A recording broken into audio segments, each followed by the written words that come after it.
আসসালামু আলাইকুম বন্ধুরা, আজকে আমরা ফটোশপ ব্যবহার করে এই সোশ্যাল মিডিয়া ডিজাইনটি পুনরুত্থান করে দেখাবো। তো চলুন শুরু করা যাক। প্রথমে আমরা ফটোশপ অ্যাপ্লিকেশনটি ওপেন করে নেব। তারপর ফাইলে গিয়ে নিউ ফাইলে ক্লিক করব। তারপর আপনার পছন্দ অনুযায়ী একটি ফাইল নেম টাইপ করে নেব। এরপর হাইট ও ওয়াইড 1080x1080 করে নেব।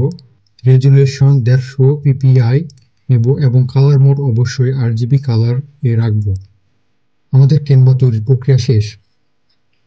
এরপর আমরা এইচডি কোয়ালিটির একটি ব্যাকগ্রাউন্ড ইমেজ ইম্পোর্ট করে নেব। ইমেজটি সঠিকভাবে অ্যালাইনমেন্ট করে নেব। অ্যালাইনমেন্ট করার পর আমরা ফিল্টারে গিয়ে গ্লাসিয়ান ব্লার অ্যাপ্লাই করে নেব।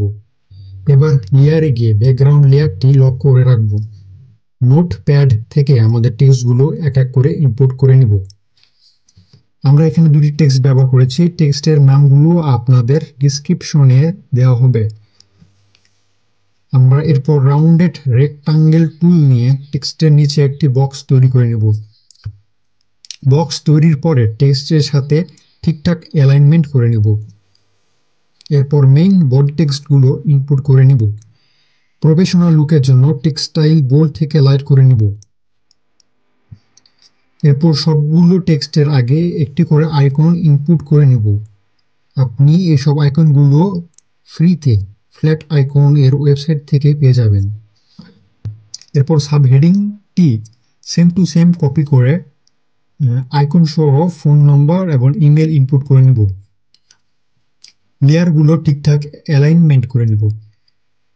এরপর টেক্সট কপি করে আইকন সহ এক্সপিরিয়েন্সগুলো সুন্দরভাবে তুলে ধরব। আইকন কালার চেঞ্জ, রিসাইজ এসব করে সুন্দরভাবে অ্যালাইনমেন্ট করব। তারপর অনলাইন থেকে ডাউনলোড করা 3D ইমেজ ইনপুট করে নেব। এরপর এতে আউটার গ্লো এবং ইনার শ্যাডো অ্যাপ্লাই করে একটা গ্লো ইফেক্ট তৈরি করব।